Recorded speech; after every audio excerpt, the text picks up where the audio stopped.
പ്രാർത്ഥനാ നിയോഗങ്ങൾ അൾത്താരയിൽ സമർപ്പിച്ച് പ്രാർത്ഥിക്കുന്നു. ദുരിതങ്ങളിലൂടെ കടന്നു പോകുന്ന മക്കളെ പരിശുദ്ധമ്മേ ദേവമാതാവേ നീ സാന്ത്വനിപ്പിക്കണമേ എന്ന് പ്രാർത്ഥിക്കുന്നു.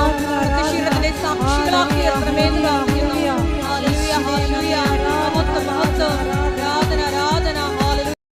പരിശുദ്ധ പരമദിവ്യകാരുണ്യത്തിന് ആരാധനയും സ്തുതിയും പുകഴ്ചയും ഉണ്ടായിരിക്കട്ടെ. പരിശുദ്ധ പരമദിവ്യകാരുണ്യത്തിന് ആരാധനയും സ്തുതിയും പുകഴ്ചയും ഉണ്ടായിരിക്കട്ടെ. പരിശുദ്ധ പരമദിവ്യകാരുണ്യത്തിന് ആരാധനയും സ്തുതിയും പുകഴ്ചയും ഉണ്ടായിരിക്കട്ടെ. ഇരിക്കുക. പ്രിയ സഹോദരങ്ങളെ,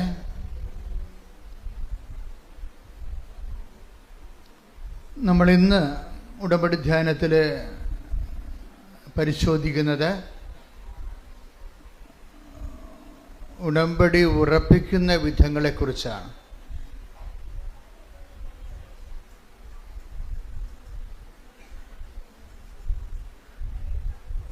ഉടമ്പടി എവിടെയാണ് നമ്മൾ പല ആൾക്കാർക്കും ഒന്ന് പുതുക്കിയിട്ടും ഒരു ഉടമ്പടി ഉറച്ച ഒരു ലക്ഷണമില്ല. എല്ലാവർക്കും അല്ല കേട്ടോ, കുറച്ച് പേർക്ക് ഉടമ്പടി ഉറക്കണില്ല. അതെന്തുകൊണ്ടാണ് ഉടമ്പടി ഉറക്കാത്തത്? ഉടമ്പടി ഉറപ്പിക്കലെന്ന് ഇപ്പം നമ്മൾ ഈ കല്യാണം ഉറപ്പിക്കലില്ലേ, ഉടമ്പടി ഒരു കല്യാണമാണല്ലോ അല്ലേ? ദൈവമായിട്ട് നമ്മളൊരു ഭയങ്കര അമീക്കബിളായിട്ടുള്ള പേഴ്സണൽ റിലേഷനിലേക്ക് പ്രവേശിക്കുക. ഇപ്പം ഇത് ബയലാറ്ററൽ എഗ്രിമെൻ്റ് ആയതുകൊണ്ട് ഉഭയകക്ഷിയാണ്, രണ്ട് കക്ഷികളുണ്ട്, ഒന്ന് നമ്മൾ ഒന്ന് ദൈവമാണ്. ഇപ്പം കല്യാണം ഉറപ്പിക്കണ പോലെ തന്നെയാണ് ഉടമ്പടി ഉറപ്പിക്കലുണ്ട്. ആ ഉടമ്പടി ഉറപ്പിക്കുന്നതിൻ്റെ ഗ്രൗണ്ട് എന്താണെന്നാണ്. കർത്താവ് നമ്മൾ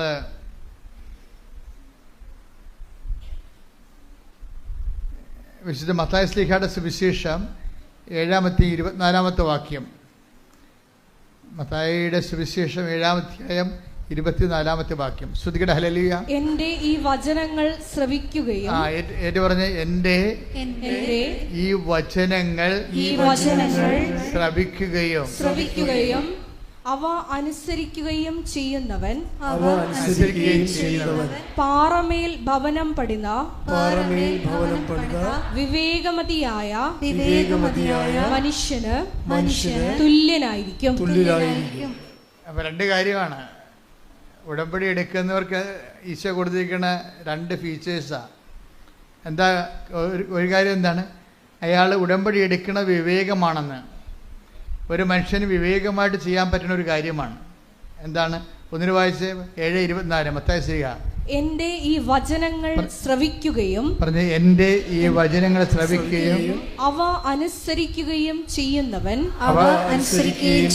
പാറമേൽ ഭവനം പണിത വിവേകമതിയായ മനുഷ്യന് തുല്യനായിരിക്കും. അപ്പോഴ് അവൻ പറയണ പോലെ ചെയ്യുന്നതാണല്ലോ ഉടമ്പടി അല്ലേ? യോഹന്നാൻ 2:5 നിന്നാണ് ഉടമ്പടി ബേസ്മെന്റ്. അവൻ പറയുന്നത് പോലെ ചെയ്യുന്നത് എന്താണെന്നാണ് ഈശോ പറയണത്. ആ യോഹന്നാൻ 2:5 ഈസിക്കൽ ടു മത്തായി 7:24 എന്നാണ് പറയണത്. എന്താണ്? എൻ്റെ ഈ വചനങ്ങൾ കേൾക്കുകയും എൻ്റെ ഈ വചനങ്ങൾ കേൾക്കുകയും അതനുസരിച്ച് ജീവിക്കുകയും ചെയ്യുന്നവൻ പാറമേൽ പാറയെന്ന് പറഞ്ഞാൽ എന്താണ്? 18:2 സങ്കീർത്തനം 18:2 എടുത്ത് ശ്രുതികട ഹല്ലേലൂയ. ഹല്ലേലൂയ ഹല്ലേലൂയ ഹല്ലേലൂയ. യേശുവേ നന്ദി നന്ദി. ഹല്ലേലൂയ ഹല്ലേലൂയ ഹല്ലേലൂയ ഹല്ലേലൂയ. യേശുവേ 18-ാം സങ്കീർത്തനം 2-ാം തിരുവചനം. സങ്കീർത്തനം 18:2. അതെ, അങ്ങാണ് എൻ്റെ രക്ഷാശിലയും കോട്ടയും വിമോചകനും എന്ന് പറഞ്ഞ് അങ്ങാണ് എന്റെ രക്ഷയുടെ പാറയും കോട്ടയും ശിലയും. പാറാണ് പാറ, ദൈവമാണ് പാറ. ദൈവമാകുന്ന പാറമേൽ എങ്ങനെയാണ് നമുക്ക് നമ്മുടെ ജീവിത ഭവനം പണിയാൻ പറ്റണത്? ഈ 18 സങ്കീർത്തനം 18:2 ദൈവമാണ് പാറ അല്ലേ? ഈ പാറമേൽ ഭവനം പണിയണതാണ് നമ്മളുടെ ഉടമ്പടി ജീവിതം എന്ന് പറയുന്നത്. എന്താണ്? യോഹന്നാൻ 2:5 അനുസരിച്ച് അവൻ പറയണ പോലെ ചെയ്യണത്. അത് എന്തിന് സമമാണ്?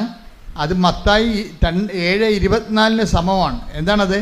എൻ്റെ ഈ വചനം കേൾക്കുകയും പറഞ്ഞേ, എന്റെ ഈ വചനം കേൾക്കുകയും അതനുസരിച്ച് ജീവിക്കുകയും ചെയ്യുന്നവൻ പാറമേൽ ദൈവത്തിന്റെ അടിസ്ഥാനത്തിലെ ജീവിത ഭവനം പണി ചെയ്യുന്ന വിവേകിയായ മനുഷ്യന് തുല്യനാണ്. അപ്പൊ ഇതിനകത്ത് ഒരു കാര്യത്തിൽ നമ്മൾ വളരെ നിശ്ചയമുള്ളവരായിരിക്കണം. വിഷയമല്ല വിഷയം, വചനമാണ് വിഷയം. പറഞ്ഞു മനസ്സിലായ? ഉടമ്പടിയിലെ വിഷയമല്ല വിഷയം, പിന്നെന്താണ്? വചനമാണ് വിഷയം. വിഷയം എന്ന് പറഞ്ഞാൽ എന്താണ്? നമ്മുടെ ജെട്ട് നടപടി അല്ലേ? അല്ലെങ്കിൽ കല്യാണം ഒത്തുവരണില്ല, PR കിട്ടണില്ല, പെൻഷൻ കിട്ടിയിട്ടില്ല, അതാണ് വിഷയം. ഇപ്പം അച്ഛൻ എന്താ പറഞ്ഞത്? വിഷയമല്ല വിഷയം, വചനമാണ് വിഷയമെന്ന്. എന്താ വിഷയം? ഈ വിഷയം ഒരു വിഷയമല്ല. എന്താണ് വിഷയം? ഉടമ്പടി പ്രകാരം വചനമനുസരിച്ച് ജീവിക്കുമ്പോൾ കർത്താവാണ് മറ്റ് സെറ്റ് ചെയ്യണത്. അത് മെറിറ്റിലല്ല, നോട്ട് ബൈ മെറിറ്റിലാണ്. നമ്മുടെ യോഗ്യത കൊണ്ടല്ല, ദൈവത്തിൻ്റെ കൃപ കൊണ്ടാണ്. പല വിഷയങ്ങളും സത്യം എന്താണെന്ന് ചോദിച്ചു കഴിഞ്ഞാൽ, ഇപ്പം എന്താണ് സത്യം എന്ന് ചോദിക്കുന്നുണ്ട്. ആരോട് ചോദിക്കുന്നുണ്ട്? പീലാത്തോസ് ഈശോനോട് ചോദിക്കും. ഈശോ തൽക്കാലം അയാളോടത് പറയുന്നില്ല. എന്താ കാര്യം? അയാളോട് സത്യത്തെക്കുറിച്ച് പറഞ്ഞിട്ട് കാര്യമില്ല. അതുകൊണ്ടാണ് ഈശോ മൗനം പാലിച്ചത്. ഈശോ പീലാത്തോസ് ഈശോയോട് ചോദിക്കണില്ലേ, വാട്ട് ഈസ് ട്രൂത്ത്? ഞാൻ സത്യത്തിന് സാക്ഷ്യം വഹിക്കാൻ വന്ന ആളാണെന്ന് ഈശോ പറയുമ്പോൾ പീലാത്തോസ് ഈശോയോട് എന്ത് പറയും? ചോദിക്കും, വാട്ട് ഈസ് ട്രൂത്ത്? എന്താണ് സത്യം? ഈശോ അവിടെ മിണ്ടണില്ല. പരിശുദ്ധാത്മാവ് ഈ ഭാഗം എഴുതുമ്പോൾ യോഹന്നാനെ വ്യാഖ്യാനിച്ചു കൊടുക്കും. Your word is the truth.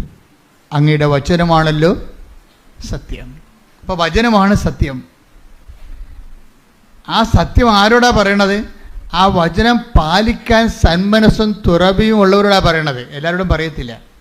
അതുകൊണ്ടാണ് പറയണത് പുറത്തുള്ളവർക്ക് അത് ഉപമകളിലൂടെ പറയുന്നുവെന്ന്.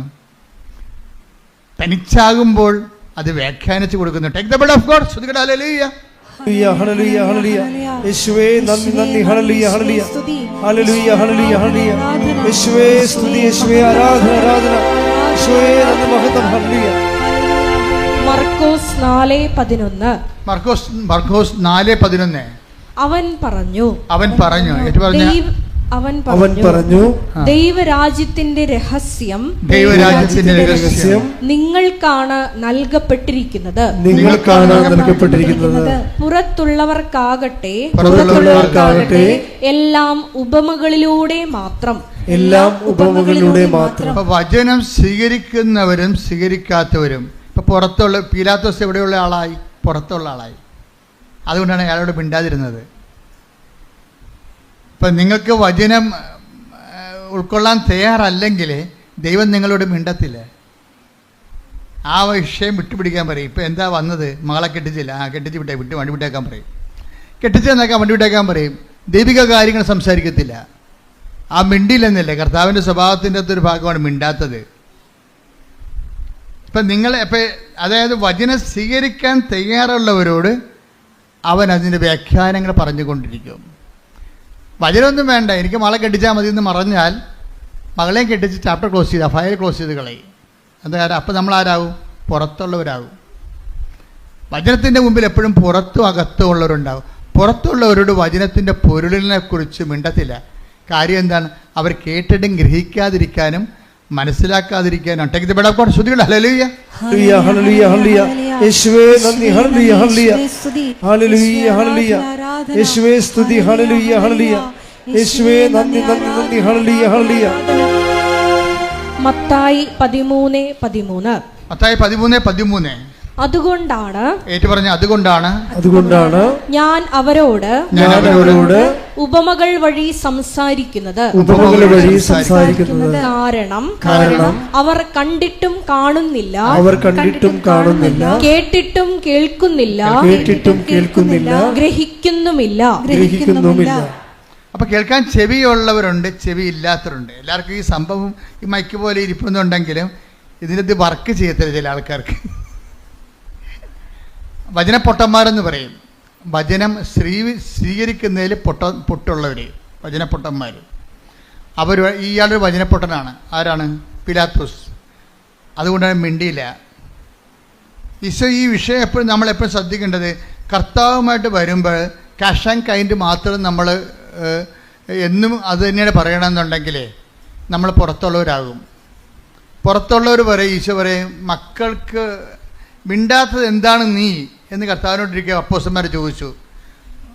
Y are you not talking? അപ്പോസ്തലന്മാർ ചോദിച്ചു. അവളെ പറഞ്ഞു വിടാൻ കാനംകാരിയില്ലേ? കാനംകാരിയുടെ ഒരു സെക്ഷൻ ശ്രുതികട ഹല്ലേലൂയ. യേശുവേ നന്ദി. ഹല്ലേലൂയ ഹല്ലേലൂയ ഹല്ലേലൂയ ഹല്ലേലൂയ ഹല്ലേലൂയ. യേശുവേ സ്തുതി. ഹല്ലേലൂയ ഹല്ലേലൂയ. 15:23 മത്തായി 15:23 എടുത്തേ. എന്നാൽ അവൻ ഒരു വാക്കുപോലും ഉത്തരം പറഞ്ഞില്ല. മത്തായി 15:23 കണ്ടില്ലേ? എന്നാൽ പറഞ്ഞേ. എന്നാൽ അവൻ ഒരു വാക്കുപോലും ഉത്തരം പറഞ്ഞില്ല. എന്താ കാര്യം? സിറ്റുവേഷൻ എന്താ? കാനംകാരി അല്ലെങ്കിൽ സീറോ ഫിനീഷ്യസ് എന്ന് മർക്കോസ് പറയുന്ന ഈ കക്ഷി, അവര് വചനത്തിൻ്റെ പാരമ്പര്യത്തിലുള്ള ആളല്ല. അവൾക്ക് വചനം കേൾക്കേണ്ട ആവശ്യമില്ല. അവളുടെ മകൾക്ക് പിശാച് ബാധയാണ്, അതൊന്ന് ഒഴിപ്പിച്ച് കിട്ടിയാൽ മതി. കാര്യം ഒന്ന് കണ്ടാൽ മതി, വേറെ പ്രശ്നമൊന്നുമില്ല. കാര്യം കാണാൻ വേണ്ടി വേണം കരഞ്ഞ് കാല് പിടിച്ച് പുറകെ നടക്കുകയും. കാനംകാരിയുടെ അവസ്ഥയാണ്.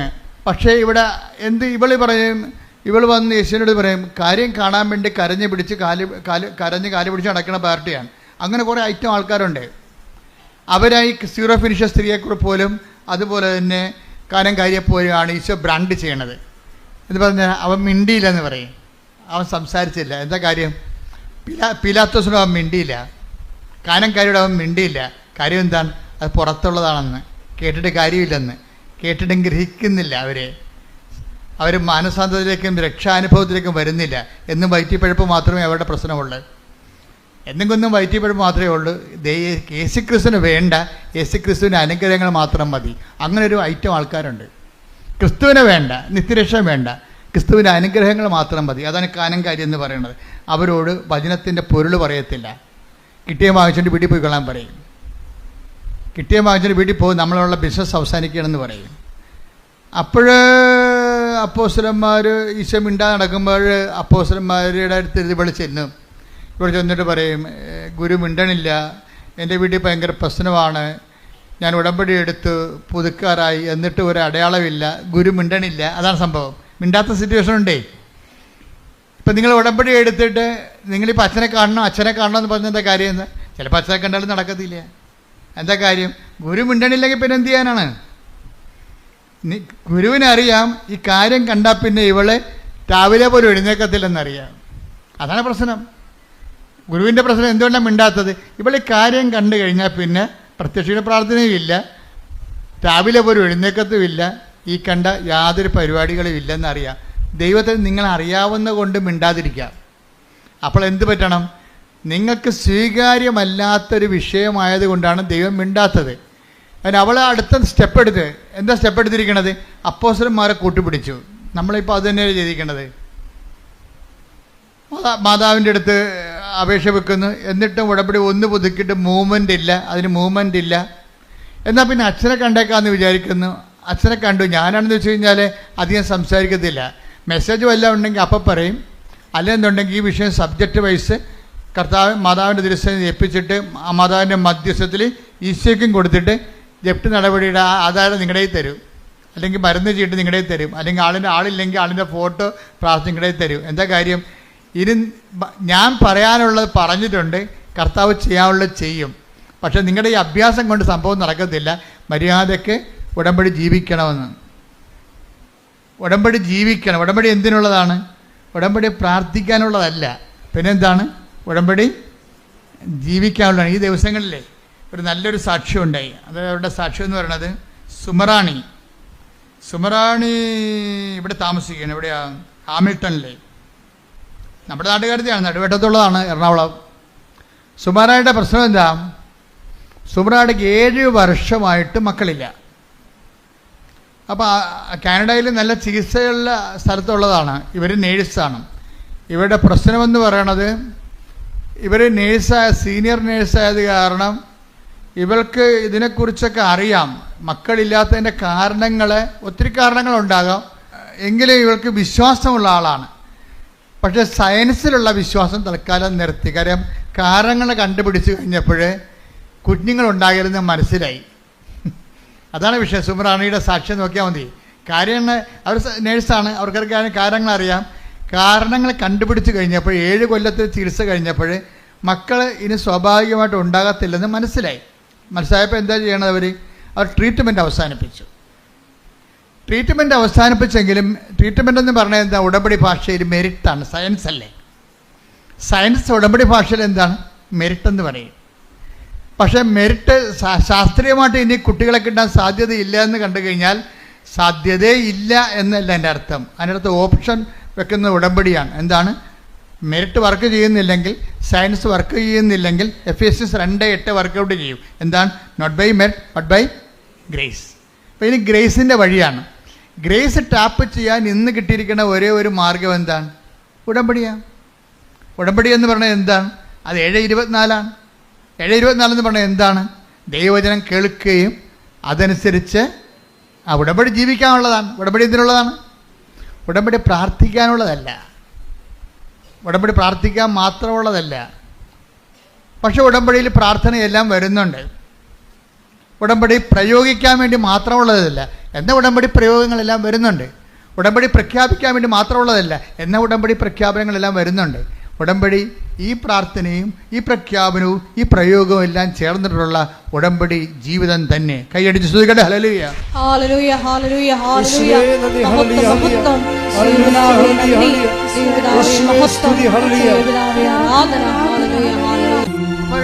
ഈ മത്തായി ശ്ലീഹ 7:24 നമ്മളോട് പറയണത് എന്താണ്?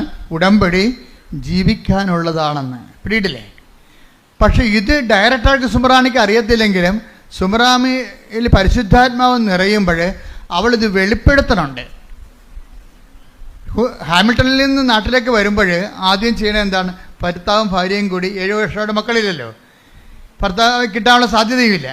അപ്പോൾ ഇതിനുള്ള സാധ്യതയെന്ന് പറയണത് അവൾക്കറിയാം, ഇത് ഉടമ്പടി എടുത്താലും ശാസ്ത്രീയമായിട്ട് നടക്കാത്ത കാര്യങ്ങൾക്ക് നീക്കുപോക്ക് ഉണ്ടാകാൻ ചിലപ്പോൾ പാടായിരിക്കും എന്ന് അവൾ മുൻകൂട്ടി അറിയുന്നുണ്ട് മനസ്സിൽ. എന്നിട്ട് ഭാര്യയും ഭർത്താവും കൂടി ഒരു തീരുമാനം എടുക്കും. എന്താണ്? നമ്മൾക്ക് ഉടമ്പടി എടുക്കാം, പക്ഷേ എന്താണ്? ഉടമ്പടിയിലൊന്നും അമ്മ കുഞ്ഞിനെ തന്നില്ലെന്ന് വിചാരിച്ചുകൊണ്ട് ഉടമ്പടിയിൽ നമ്മൾ അതിൻ്റെ ഓർത്ത് നമ്മൾ സങ്കടപ്പെടുകയോ വിഷമിക്കുകയോ ചെയ്യത്തില്ലെന്ന് ദൈവത്തോട് പറയാം. അവർ തമ്മിലൊരു ധാരണ എത്തുകയാണ്. കാര്യം ഉടമ്പടി എടുത്താലും നടക്കാൻ സാധ്യതയില്ലെന്നുള്ളത് അവരുടെ ശാസ്ത്രീയ ബോധം അവളെ പഠിപ്പിക്കുന്നുണ്ട്. അതുകൊണ്ട് ഇവിടെ ഇറങ്ങിയപ്പോൾ ഭർത്താവും ഭാര്യയും കൂടി ഒരു എഗ്രിമെൻ്റിൽ എത്തുകയാണ്. ഉടമ്പടി എടുത്താലും നടന്നില്ലെങ്കിലും അതിൻ്റെ പേരിൽ ഉടമ്പടിയെയോ ദൈവത്തെയോ നമുക്ക് കുറ്റം പറയണ്ട. മനസ്സിലായില്ലേ? ഒരു ധാരണ, ഒരു കോംപ്രമൈസിങ് ആണത്.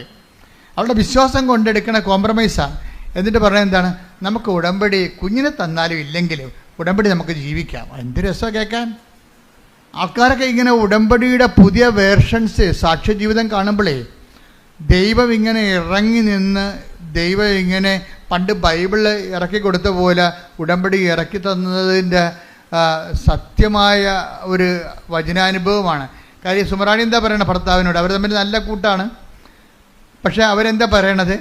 ഉടമ്പടി നമുക്ക് മക്കളെ കിട്ടിയില്ലെങ്കിലും നമുക്ക് ഉടമ്പടി എടുത്ത് ഉടമ്പടിയിൽ ജീവിക്കാമെന്നാണ് പറയണത്. ഉടമ്പടി എന്തിനുള്ളതാണ്? എന്തെങ്കിലും കാര്യം കാണാൻ വേണ്ടിയുള്ളതല്ല, ഉടമ്പടി ജീവിക്കാനുള്ളതാണ്, ദൈവവുമായിട്ട് ജീവിക്കാനുള്ളതാണ്. കൈയടിക്കട്ടെ.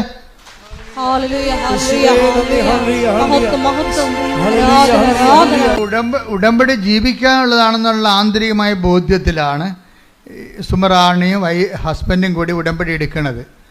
പക്ഷെ അങ്ങനെ ഉടമ്പടി എടുത്ത് അവർ ഉടമ്പടി ജീവിക്കാൻ തുടങ്ങിയപ്പോൾ അമ്മയ്ക്ക് മനസ്സിലായില്ലേ ഇത് സത്യമായ വിഷയമാണ് ചെയ്യാൻ പോണമെന്ന്. അതാണ് സത്യമാണെന്ന് കണ്ടു കഴിഞ്ഞാൽ ശാസ്ത്രത്തെക്കാൾ വലുതല്ലേ ദൈവം. അതാ വിഷയം. അവർക്ക് ദൈവത്തെ ശാസ്ത്രീയമായിട്ട് കിട്ടാൻ സാധ്യതയില്ലാത്ത കാര്യത്തിൻ്റെ പേരിൽ ദൈവത്തെ പഴിചാരരുന്നുള്ള മുൻ ജാമ്യമെടുത്താണ് അവർ ഉടമ്പടിയെടുക്കുന്നത്. ജാമ്യം എടുക്കണേ, അതിൻ്റെ പേരിൽ ഞങ്ങൾ ദൈവത്തെ കുറ്റം പറയത്തില്ല. ഞങ്ങൾ ഉടമ്പടിയെടുക്കേണ്ട ഉദ്ദേശം എന്താണ്?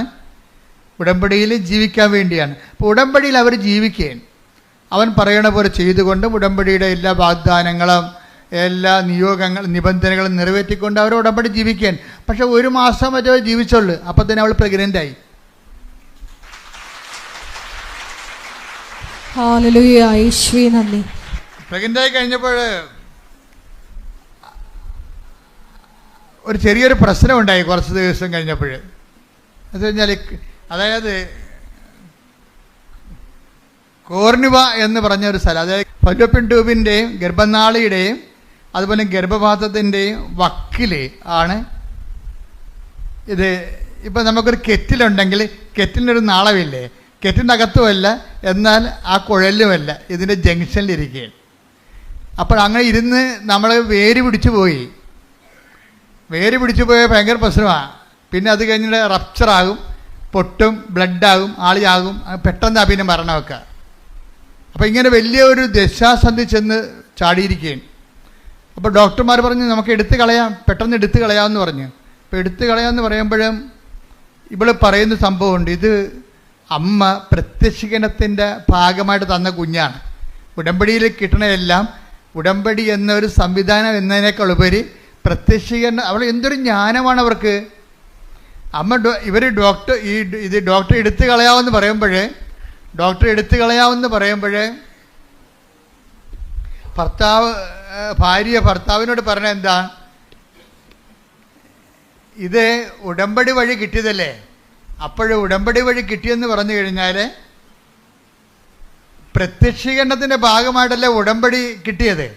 അപ്പോൾ ഈ കുഞ്ഞ് ഉടമ്പടി വഴി കിട്ടുന്ന എല്ലാ അനുഗ്രഹങ്ങളും പ്രത്യക്ഷീകരണത്തിൻ്റെ ഭാഗമാണ്. അപ്പോൾ ഈ കുഞ്ഞ് അമ്മയുടെ പ്രത്യക്ഷീകരണത്തിൻ്റെ ഭാഗമായിട്ടല്ലേ ഇങ്ങനെ കോർണിവായൊരു കുഞ്ഞിങ്ങനെ ഉരുവായിരിക്കണത്. അപ്പോൾ ഇത് എടുത്തു കളയാമെന്ന് വൈദ്യശാസ്ത്രം പറഞ്ഞാൽ പ്രത്യക്ഷീകരണത്തിൻ്റെ ഭാഗമാകണത് എങ്ങനെയാണ്? അപ്പോൾ ദൈവത്തിന് ഇതിൻ്റെ അകത്ത് പദ്ധതിയുണ്ട്, നമുക്ക് വെയിറ്റ് ചെയ്യാമെന്ന് പറഞ്ഞു, പ്രാർത്ഥിച്ച് വെയിറ്റ് ചെയ്യാമെന്ന് പറഞ്ഞു. പ്രാർത്ഥിച്ച് വെയിറ്റ് ചെയ്യാമെന്ന് പറയുമ്പോൾ പ്രാർത്ഥന തന്നെ കണ്ടില്ലേ. ഇവിടുന്നാണ് ഉടമ്പടിയിൽ ഉണ്ടാകുന്ന പ്രാർത്ഥന എന്ന് പറയണത്. ഉടമ്പടിയിൽ അച്ഛൻ എന്താ പറഞ്ഞത്? പ്രാർത്ഥനയുണ്ട്, പിന്നെ എന്താണ്, പ്രഖ്യാപനമുണ്ട്, പിന്നെ എന്താണ്, പ്രയോഗമുണ്ട്. അപ്പം പ്രാർത്ഥന വന്നിട്ട് ഇവരെന്നാ ചെയ്യുമെന്നറിയാമോ? ഒരാഴ്ച പ്രാർത്ഥിക്കും. കൊച്ചിനെ എടുത്ത് കളയാം, അതിനുവേണ്ടി ഓപ്പറേഷൻ നിശ്ചയിച്ച് കഴിയുമ്പോൾ ഓപ്പറേഷൻ ഇവിടെ ഒപ്പിട്ട് കൊടുക്കാതെ ഇവരെന്ത് ചെയ്യും? ഉടമ്പടിയിലെ 33% എന്താണ്? പ്രാർത്ഥനയല്ലേ. ആ പ്രാർത്ഥനയിലേക്ക് ഇവർ പോകും. പ്രാർത്ഥനയെ പ്രവേശിച്ച് അതായത് ഒരാഴ്ച കഴിയുമ്പോൾ ഇവരെന്താ പ്രാർത്ഥിക്കണത്? ഇവർ പ്രാർത്ഥിക്കുന്നത് ഡോക്ടറിനെ സമർപ്പിച്ചാണ് പ്രാർത്ഥിക്കണത്, ഇവരെ സമർപ്പിച്ചല്ല. ഇവർക്ക് പ്രശ്നങ്ങളില്ലെന്നാണ് പറയണത്. ഇവർ പറയുന്നത് ഡോക്ടറിനാണ് പ്രശ്നം. ആ പ്രശ്നം അവർ ഡിക്റ്റേറ്റ് ചെയ്യണണ്ടല്ലേ, ആ ഡിക്റ്റേഷൻ ഭയങ്കരമാണ്. ഞങ്ങൾ ഡോക്ടറിനെ സമർപ്പിച്ച് പ്രാർത്ഥിച്ചത്. പ്രശ്നം ആർക്കാ? പ്രശ്നം ഇവർക്കാ. ഇവരുടെ ഗർഭപാത്രത്തിലല്ലേ ഗർഭനാളിയുടെ കുഞ്ഞ് ജനിച്ചിരിക്കണത്, സൈഗോട്ട് രൂപപ്പെട്ടിരിക്കണത്. പക്ഷേ ഇവർ പ്രാർത്ഥിക്കുന്നത് ആരെ? ഗർഭനാളി സമർപ്പിച്ചല്ല പ്രാർത്ഥിക്കുന്നത്, അവരെ പ്രാർത്ഥിക്കുന്നത്. അത് പരിശുദ്ധാത്മാവ് വിവേചനം കൊടുക്കും. കാര്യം നിങ്ങളുടെ ഉള്ള പ്രശ്നം ഓപ്പറേഷൻ നിശ്ചയിച്ച ഡോക്ടറിനാണ് പ്രശ്നം, അതാ വിഷയം. ഈ പരിശുദ്ധാത്മാവ് minimum keep the holy spirit എന്ന് ഞാൻ എപ്പോഴും പറയത്തില്ലേ. അതായത് പരിശുദ്ധാത്മാവാണ് വിവേചനം നടത്തേണ്ടത്. പരിശുദ്ധാത്മാവ് ഇവർക്ക് ഉള്ളത് കാരണം പരിശുദ്ധാത്മാവ് പറഞ്ഞു നിങ്ങളുടെ ഗർഭപാത്രമല്ല സമർപ്പിച്ച് പ്രാർത്ഥിക്കേണ്ടത്, മരുന്നുമല്ല പറഞ്ഞത്. ഓപ്പറേഷന് വേണ്ടി പറഞ്ഞ് ഡോക്ടറിനെ സമർപ്പിച്ച് പ്രാർത്ഥിക്കണമെന്ന്. ഇവർ ഡോക്ടറിനെ സമർപ്പിച്ച് രാത്രി ആരാധന നടത്തി, പ്രത്യക്ഷീകരണ പ്രാർത്ഥന വെച്ചല്ലേ. ഒരാഴ്ച മുഴുവൻ ഡോക്ടറിനെ സമർപ്പിച്ച് പ്രാർത്ഥിച്ചപ്പോൾ ഡോക്ടറിൻ്റെ ഒരു മാറ്റം ഉണ്ടായി. ഡോക്ടറിന് അതാണ് പ്രാർത്ഥനയുടെ സംഭവം. ഡോക്ടർ ഇതിൻ്റെ സ്പെസിമെൻ എടുത്തിട്ട് സ്കാനിങ് റിപ്പോർട്ട് എടുത്തിട്ട് കാനഡയിൽ നിന്ന് ഓസ്ട്രേലിയയിലേക്ക് അയച്ചു കൊടുക്കും. ഡോക്ടറിൻ്റെ സീനിയർ ഡോക്ടറിനെ അയച്ചു കൊടുക്കും. കാര്യം ഈ ഗൈനക്കോളജി വിഭാഗം കൈകാര്യം ചെയ്യുന്ന എക്സ്പെർട്ടാണ്. അപ്പോൾ അതാണ് ഡോക്ടറിനുണ്ടായ മാറ്റം. അവർ സ്കാനിങ് റിപ്പോർട്ട് രണ്ടാമത് ഈ സ്കാനിങ് റിപ്പോർട്ട്. അപ്പോൾ ഇവള് സുമറാണി പറയവേ, എടാ ഞാനൊരു സാധാരണ നേഴ്സാണ്, എനിക്ക് ഇത്രയും സ്പെഷ്യൽ കെയറും വേറെ ഇൻ്റർനാഷണൽ ലെവലിൽ വേറെ രാജ്യങ്ങളിൽ എന്നെ ടെസ്റ്റ് ചെയ്യേണ്ട കാര്യമില്ല. പക്ഷേ എങ്കിലും ഇതെല്ലാം ഫ്രീ ആയിട്ട് ഇവർ ചെയ്യാൻ ആശുപത്രിക്കാർക്ക് ഇതൊരു പുതിയ കേസാണ്. അതുകൊണ്ട് ഈ കേസ് എന്താണെന്ന് അവർക്ക് പഠിക്കുകയും ചെയ്യണം, കേസ് സ്റ്റഡിയും വേണം. അതുകൊണ്ട് അവരുടെ റിസ്കിലും അവരുടെ എക്സ്പെൻഡിച്ചറിലും അവർ ഇത് ഉപരിപഠനത്തിനായിട്ട് സ്കാനിങ് റിപ്പോർട്ട് അയക്കും. ഡോക്ടറിനെ സംബന്ധിച്ച് പ്രാർത്ഥിക്കുമ്പോൾ സംഭവിക്കുന്ന വിഷയങ്ങളാണത്. അവിടെ ഓസ്ട്രേലിയ ഡോക്ടർ ഇത് പെട്ടെന്ന് പഠിച്ചിട്ട് പറയും ഇത് കുഴപ്പമില്ല, സമയത്ത് കുറച്ച് കഴിയുമ്പോൾ ഇത് താഴേക്ക് ഇറങ്ങി വരും. അപ്പോൾ സീനിയർ ഡോക്ടറിന് നിർബന്ധമായി. അപ്പോൾ ഓപ്പറേഷൻ ഒഴിവായി. നോക്കിയേ, കൈയടിച്ച് ശ്രദ്ധിക്കട്ടെ. ഹല്ലേലൂയ, ഹല്ലേലൂയ, ഹല്ലേലൂയ, ഹല്ലേലൂയ, മഹത്വം, മഹത്വം, ആരാധന, ആരാധന, ഹല്ലേലൂയ, ഹല്ലേലൂയ, യേശുവേ ആരാധന. അതായത് നമ്മളുടെ ഈ ഉടമ്പടി ഉറപ്പിക്കലെന്ന സംഭവത്തിൽ ചില സമയത്ത് ഇതുപോലെയുള്ള ഒരാട്ടം കാണാം. ഒരാട്ടം കണ്ട ഇപ്പം നിങ്ങളെ വചനം എന്താ പറയണത്? വിളിയും തിരിഞ്ഞ് ഒന്ന് ഇപ്പം എടുത്ത് 2 പത്രോസിൻ്റെ 1:10 എടുത്ത് 2 പത്രോസ് 1:10 2 പത്രോസ് 1:10 ആകയാൽ സഹോദരരെ നിങ്ങളുടെ വിളിയും തിരഞ്ഞെടുപ്പും ഉറപ്പിക്കുന്നതിൽ കൂടുതൽ ഉത്സാഹമുള്ളവരായിരിക്കുവിൻ. ഇങ്ങനെ ചെയ്താൽ ഒരിക്കലും നിങ്ങൾ വീണു പോവുകയില്ല. അപ്പൊ ഇതിന്റെ 2 സെക്ഷനാണ് വരണം. ഒന്നെന്താണ്? 2 പത്രോസ് 1:10 വചനത്തിൽ എന്താ ഉള്ളത്? നിങ്ങളുടെ വിളിയും പിന്നെന്താ? തിരഞ്ഞെടുപ്പും. എന്തൊക്കെ ഉറപ്പിക്കാതെ പറഞ്ഞിരിക്കുന്നത്? ഒന്ന് വിളിയും തിരഞ്ഞെടുപ്പും. വിളി എന്ന് പറഞ്ഞാൽ എന്താണ്? വിശ്വാസത്തിലേക്കാണ് വിളിച്ചിരിക്കുന്നത്. ഇതെല്ലാം ബൈബിളിലുള്ള വിശ്വാസം ഇല്ലാതെ മുന്നോട്ട് പോകത്തില്ല. അവൻ പറയണ പോലെ ചെയ്യണതാണല്ലോ. ഞങ്ങളിപ്പോൾ ആരെയും ന്യായസ്ഥാനപ്പെടുത്തുന്നില്ലെന്നുണ്ടെങ്കിലും ഈ ഉടമ്പടി എടുക്കുന്നവർ പാലിക്കുന്നത് ആരെയാണ്? വിശുദ്ധ വചനമേ പാലിച്ചിട്ട് അത് മുന്നോട്ട് പോകാൻ പറ്റത്തുള്ളൂ. ഇതാണ് വിശ്വാസം. ബൈബിളിലുള്ള വിശ്വാസമില്ലാതെ ഇതാണ് ബേസ്മെൻ്റ്. ഇതിൻ്റെ എന്താണ്? വിളിയാണ്. വിളി എന്താണ്? വിശ്വാസത്തിൽ ബൈബിളിലുള്ള വിശ്വാസത്തിലേക്കാണ് വിളി. ആരെ വന്ന് ഉടമ്പടി എടുത്താലും ഇതിൻ്റെ വിളി എങ്ങോട്ടാണ്? ബൈബിളിലുള്ള ബൈബിളിലുള്ള ദൈവത്തിലേക്കാണ് നിങ്ങളെ വിശ്വസിക്കണത്. ഉറപ്പല്ലേ? തിരഞ്ഞെടുപ്പ് എന്താ? ബൈബിളിലുള്ള ദൈവത്തെ അനുഭവിക്കാൻ വേണ്ടി നമ്മളെ തിരഞ്ഞെടുത്തിരിക്കണത് എന്തിനാണ്? ഉടമ്പടി പ്രയോഗത്തെയാണ്. പീഡിയ അതാണ് സംഭവം. ബൈബിളിൽ നമുക്ക് എങ്ങനെ പ്രവേശിക്കാം. പക്ഷേ നമ്മളിപ്പോൾ പ്രവേശിക്കുന്നത് ഏറ്റവും ഉത്തമമായ മാതൃക എന്താണ്? അവൻ പറയണത് പോലെ ചെയ്യുകയാണ്. വചനത്തെ ചെയ്തുകൊണ്ടാണ് നമ്മൾ ഇതിലേക്ക് പ്രവേശിക്കുന്നത്. പ്രാർത്ഥിക്കുക. കർത്താവായ ദൈവമേ, വചനം വിശ്വസിക്കുക മാത്രമല്ല അത് ജീവിച്ചുകൊണ്ട് അങ്ങയുമായിട്ടുള്ള ആത്മബന്ധത്തിന്റെ ആഴങ്ങൾ ആവിഷ്കരിക്കുന്ന ഉടമ്പടിയിലേക്ക് ഞങ്ങളെ ഉറപ്പിക്കണമേ.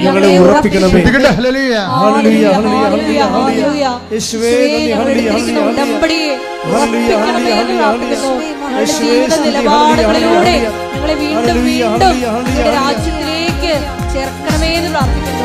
പരിശുദ്ധ പരമദിവ്യകാരുണ്യത്തിന് ആരാധനയും സ്തുതിയും പുകഴ്ചയും ഉണ്ടായിരിക്കട്ടെ. അപ്പൊ ഇതിൻ്റെ അകത്ത് വരുന്ന ഒരു ഉറപ്പിക്കലിനായിട്ടുള്ള സമയത്ത് ഒരു ചാഞ്ചാട്ടം ഉണ്ടാകും. ഈ ചാഞ്ചാട്ടമാണ് ഇപ്പോൾ ഇവിടെ നടക്കുന്നത്. സുമറാണിയുടെ ലൈഫിൽ എന്താണ്? കൊച്ചിനെ കിട്ടി, പക്ഷേ അത് കോർണിവായിലായിപ്പോയി. അപ്പോൾ ഡോക്ടർ പറഞ്ഞു എന്ത് ചെയ്യണം? അതിനെടുത്ത് കളയണമെന്ന് പറഞ്ഞ്. ഇവളത് എടുത്ത് കളയാൻ തയ്യാറല്ല. അവൾ അതിനെന്താ ചെയ്യണത്? ഡോക്ടറിനെ സമർപ്പിച്ചുകൊണ്ട് പ്രാർത്ഥിക്കുകയും. അപ്പോൾ ഡോക്ടറിന് എന്താ വ്യത്യാസം ഉണ്ടായത്? ഡോക്ടർ ഉപരിപഠനത്തിന് സെൻഡ് ചെയ്യും വേറെ രാജ്യങ്ങളിലേക്ക്. അവിടെ നിന്ന് റിസൾട്ട് വരും അവളുടെ പ്രാർത്ഥനയ്ക്ക് ഉത്തരമായിട്ട്. ആ പ്രാർത്ഥനയ്ക്ക് ഉത്തരമായിട്ട് റിസൾട്ട് വരണ കാലത്ത് ഇവൾ ചെയ്യുന്നൊരു കാര്യമുണ്ട്. എന്താ കാര്യം? ടെസ്റ്റിന് വിടുമ്പോൾ സുമറാണ് ചെയ്യണത് എന്താണെന്ന് വെച്ച് കഴിഞ്ഞാൽ ഉടമ്പടി തൈലം പൊക്കിലിന് താഴെ പെരട്ടും. അതാണ് വിശ്വാസ പ്രയോഗം. മനസ്സിലായില്ലേ? ഇതിലെന്ത് ചെയ്യും? ഉടമ്പടി കാശുരൂപം ഇതൊക്കെ അച്ഛൻ പറഞ്ഞു കൊടുത്താണ് അവരോട്. അല്ലല്ല, അവരുടെ മനസ്സാക്ഷിക്ക് പരിശുദ്ധാത്മാവ് നൽകിയിട്ട് അവർ ചെയ്യുന്ന പ്രയോഗവിധികളാണ്. ഡോക്ടറിൻ്റെയൊക്കെ ടെസ്റ്റ് ഡോക്ടറിനെ സംബന്ധിച്ച് പ്രാർത്ഥിക്കുക മാത്രമല്ല, പിന്നെ പ്രയോഗമാണ് അവർ ചെയ്യണത്. എന്താ ചെയ്യണത്? ഉടമ്പടി തൈലമെടുത്ത് പൊക്കിന് താഴെ പെരട്ടും. വിശ്വാസ പ്രമാണം ചൊല്ലി പെരട്ടും. അപ്പോൾ പെരട്ടുമ്പോൾ എന്താ സംഭവം? 2 കാര്യങ്ങൾ നടക്കും. ഒന്ന്, പ്രയോഗവും നടക്കും. വിശ്വാസ പ്രമാണം ചെല്ലുന്നതുകൊണ്ട് പ്രഖ്യാപനവും നടക്കും. വിശ്വാസ പ്രമാണം എന്ന് പറയുന്നത് പ്രാർത്ഥനയല്ലല്ലോ, പ്രഖ്യാപനമാണ്. ഇല്ലേ? അതായത് ഉടമ്പടി ആക്ടിവേറ്റ് ചെയ്യുന്ന ഓരോ രീതി നിങ്ങൾ ശ്രദ്ധിക്കണം. ഉടമ്പടി ആക്ടിവേറ്റ് ചെയ്യുന്ന രീതികൾ എന്താണ് ഇവിടെ ചെയ്യുന്നത്? ഒന്ന് പ്രാർത്ഥന, രണ്ടാമത്തെ എന്താണ്? പ്രയോഗം. പ്രയോഗത്തിന് മുമ്പ് എന്താ ചെയ്യണത്? വിശ്വാസ പ്രമാണം ചെല്ലിയിട്ടാണ് ഇത് ഉടമ്പടി തൈലം യൂട്ടസിൽ പെരട്ടുന്നത്. പെരട്ടിക്കഴിഞ്ഞതിന് ശേഷം ഇവൾക്ക് മനസ്സിൽ തോന്നും, പരിശുദ്ധാത്മാവ് ഉണ്ടെങ്കിൽ ദൈവം നമ്മളെ ഗൈഡ് ചെയ്യും. പരിശുദ്ധാത്മാവ് പറയും, ഈ പുസ്തകങ്ങളെല്ലാം നീ ഡെയിലി ഒന്ന് കമ്മ്യൂണിക്കൻ്റ് ആയാൽ മതി എന്ന് പറയും. നീ ഡെയിലി കമ്മ്യൂണിക്കൻ്റ് ആകണമെങ്കിൽ കുറച്ചുകൂടി പവർ കിട്ടുമെന്ന് പറയും. എന്നുവെച്ചാൽ ദിവസവും നീ കുർബാന സ്വീകരിക്കണമെന്ന് പറയും. അപ്പോൾ ദിവസവും കുർബാന സ്വീകരിക്കണമെന്ന് പറയും. അപ്പോൾ ദിവസവും കുർബാന സ്വീകരിക്കണമെന്ന് പറയുമ്പോൾ അത് ഉള്ളിൻ്റെ ഉള്ളിൽ നിന്ന് പരിശുദ്ധാത്മ പറയണതാണ്, നീ എല്ലാ ദിവസവും പോയി ഈശോനെ സ്വീകരിക്കുക. നീ ഒരു പ്രയാസത്തിലിരിക്കുകയല്ലേ. പ്രയാസത്തിലിരിക്കുമ്പോൾ ഇപ്പം ഞങ്ങളുടെ രോഗികളാണെങ്കിൽ മരണത്തോട് മല്ലിട്ടാലും ഞങ്ങൾ കൊടുക്കണത് എന്താണ്? കുർബാനയാണ് കൊടുക്കുന്നത്. ഈ സുമറാണിക്ക് ഇപ്പോൾ പറയേണ്ടത്, പരിശുദ്ധാത്മ പറയണത്, ഈ കുർബാന ദിവസവും സ്വീകരിക്കണം. നീ ഒരു ദൈവത്തിന് ഏറ്റവും ആവശ്യമുള്ള സമയമാണ്. അതുകൊണ്ട് ഇതിൻ്റെ ഏറ്റവും ആവശ്യമുള്ള സമയത്ത് പണ്ട് ആവശ്യമെന്നാണ് പണ്ട് കുർബാനയ്ക്ക് പറഞ്ഞുകൊണ്ടിരുന്നത്. ഇപ്പം മരണത്തിന് ആവശ്യമെന്ന് പറയും. തൻ്റെ ആവശ്യത്തിൽ പോയെന്ന് പറഞ്ഞു കഴിഞ്ഞാൽ മരണത്തിനും പണ്ടത്തെ ഭാഷയിൽ ആവശ്യമെന്ന് പറയും. കുർബാന കൊടുക്കണതിന് അത്യന്തം എന്നൊക്കെ പറയും. അത്യന്തം ആവശ്യമായിട്ട് വരുന്ന സംഭവമാണ്. ആ സമയത്ത് കുർബാനയാണ് സഭ കൊടുക്കുന്നത്. കർത്താവ് ഈശോനെയാണ് കൊടുക്കുന്നത്. അപ്പം ഈശോനെ കൊടുക്കണ ഒരു ജോലി ഇവൾ പറയണത്, നീ ഈ അത്യന്ത ഘട്ടത്തിലാണ്. സുമറാണിയോട് പറയണത്, നീ ഇപ്പോൾ ഒരു അത്യന്ത ഘട്ടത്തിലാണ്. നിനക്ക് കുഞ്ഞിന് എന്ത് സംഭവിക്കാവുന്ന സമയമാണ്. ഇപ്പം വേറെ ഒന്നും ഇവിടെ വില പോകത്തില്ല. കുർബാന മാത്രമേ വില പോകത്തുള്ളൂ. അതുകൊണ്ട് നീ കുർബാന മുടക്കരുതെന്ന് പറയും. അപ്പോൾ ഇവൾ എല്ലാ ദിവസവും ഈ വയറും വെച്ച് കുർബാന സ്വീകരിക്കാൻ പോകാൻ പാടാണ്. കുറച്ച് മെഡിക്കൽ റെസ്ട്രിക്ഷൻ ഉള്ള ആളാണ്. എങ്കിലും കുർബാന സ്വീകരിക്കാൻ പോകും. കുർബാന സ്വീകരിച്ച് കഴിയുമ്പോൾ ഈ മുകളിലുണ്ടായിരുന്ന കൊർണീവായിലുണ്ടായിരുന്ന ഫീറ്റസ് നേരെ ഗർഭപാത്രത്തിലേക്ക് ഊർന്നു വീഴും.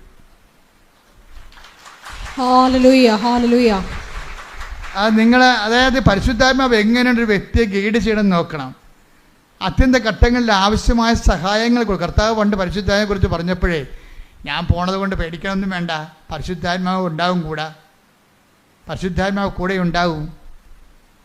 അപ്പം പരിശുദ്ധാത്മാവ് കൂടെ ഉണ്ടാകുമ്പോഴേ എന്താണ്, ഇപ്പോൾ ഈ ദിവസങ്ങളിൽ ദാനിയേലച്ഛൻ്റെ ഒരു പ്രഭാഷണം ഉണ്ടായിരുന്നു.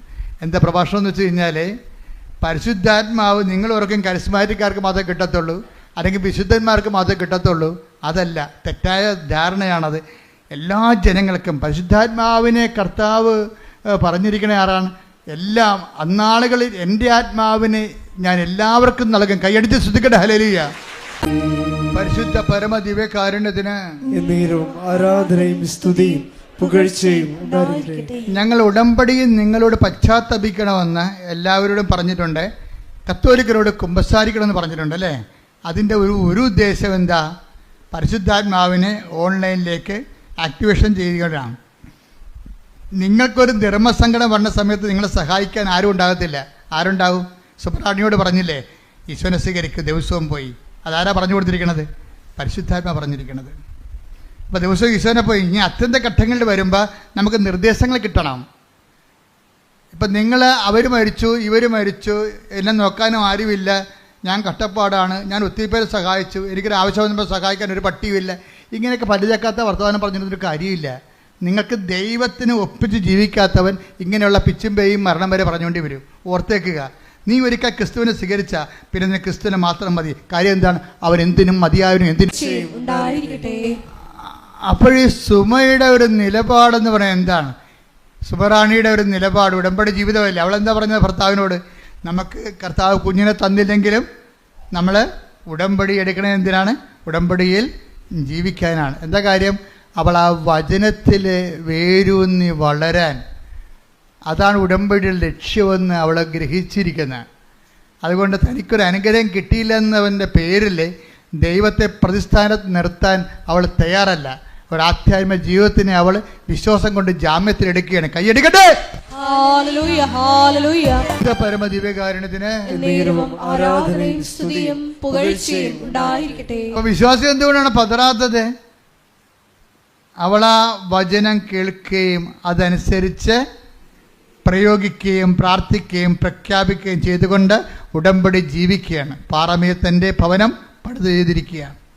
അവിടെ കർത്താവ് യേശു ക്രിസ്തു ആകുന്ന പാറമേൽ തൻ്റെ ജീവിത ഭവനത്തെ പണി ചെയ്ത മനുഷ്യൻ പതറത്തില്ല. നിന്റെ വിളിയും തിരഞ്ഞെടുപ്പും ഉറപ്പിക്കുന്ന ഉത്സാഹം കാണിക്കാൻ വേണ്ടി 2:10 പറയുമ്പോൾ അവൾ പതറാതെ തൻ്റെ വിളിയും തിരഞ്ഞെടുപ്പും വചനം പാലിച്ചുകൊണ്ട് ഉറപ്പിക്കുകയാണ്. ഇങ്ങനെ വചനം പാലിച്ചുകൊണ്ട് ഉറപ്പിച്ചുകൊണ്ട് പോകുമ്പോഴേ നമ്മുടെ ജീവിതത്തിലെ അഭ്യൂഹങ്ങളോ മറ്റുള്ളവരുടെ വർത്തമാനങ്ങളോ മറ്റുള്ളവരുടെ സംസാരങ്ങളോ, ഇപ്പം എൻ്റെ മുന്നിലെ ആയിരങ്ങളും എൻ്റെ ഇടതുവശത്ത് 10,000-ങ്ങളും എൻ്റെ വലതുവശത്ത് 1000-ങ്ങളും മരിച്ചു വീഴാം എന്ന് പറഞ്ഞില്ലേ? സങ്കീർത്തനം എന്താ പറയണത്? Take the word of God 91 സങ്കീർത്തനം ശ്രദ്ധിക്കട്ടെ. ഹല്ലേലൂയ ഹല്ലേലൂയ യേശുവേ നന്ദി. ഹല്ലേലൂയ ഹല്ലേലൂയ ഹല്ലേലൂയ ഹല്ലേലൂയ ഹല്ലേലൂയ യേശുവേ സ്തുതി. ഹല്ലേലൂയ ഹല്ലേലൂയ ഹല്ലേലൂയ ഹല്ലേലൂയ യേശുവേ നന്ദി. ഹല്ലേലൂയ ഹല്ലേലൂയ 91:7 സങ്കീർത്തനം 91:7. നിന്റെ പാർശ്വങ്ങളിൽ 1000 മരിച്ചു വീണേക്കാം. പറഞ്ഞേ, നിന്റെ പാർശ്വങ്ങളിൽ 1000 മരിച്ചു വീണേക്കാം. നിന്റെ വലതുവശത്ത് 10,000 എങ്കിലും നിനക്കൊരനർത്ഥവും സംഭവിക്കത്തില്ല. അതായത് ദൈവത്തിന്റെ വചനത്തില് അവൻ പറയണത് പോലെ ചെയ്തുകൊണ്ട് ഉടമ്പടി ജീവിച്ചുകൊണ്ട് പോകുമ്പോൾ പലർക്കും പല അനുഭവങ്ങളാകാം. അതൊന്നും കണ്ടിട്ട് നമ്മൾ പതറത്തില്ല. കാര്യം എന്താ? ഈ ഭവനം വെള്ളപ്പൊക്കമുണ്ടായി, മഴ പെയ്തു, കാറ്റടിച്ചു, വെള്ളപ്പൊക്കമുണ്ടായി, കാറ്റടിച്ചു, മഴ പെയ്തു, വെള്ളപ്പൊക്കമുണ്ടായി. അത് ആ ഭവനത്തുമ്മൽ ആഞ്ഞലിച്ചു, അത് വീണു പോയില്ല. കാരണം അത് പാറമേൽ സ്ഥാപിതമാണെന്ന് ഈശോ പറയുമ്പോൾ ഉടമ്പടി ജീവിതത്തിന്റെ ഒരു നിദർശനമാണ്. കൈയടിച്ച് സ്തുതിക്കട്ടെ. ഹല്ലേലൂയ ഹല്ലേലൂയ ഹല്ലേലൂയ ഹല്ലേലൂയ മഹത്വം മഹത്വം.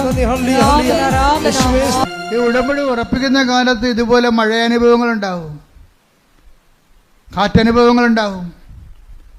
നമ്മുടെ ഭവനത്തിന്മേൽ അടിച്ചു വീണ ജപ്തി നടപടി പോലെയുള്ള ഭവനത്തിന് കുലുക്കണ അനുഭവങ്ങളുണ്ടാവും.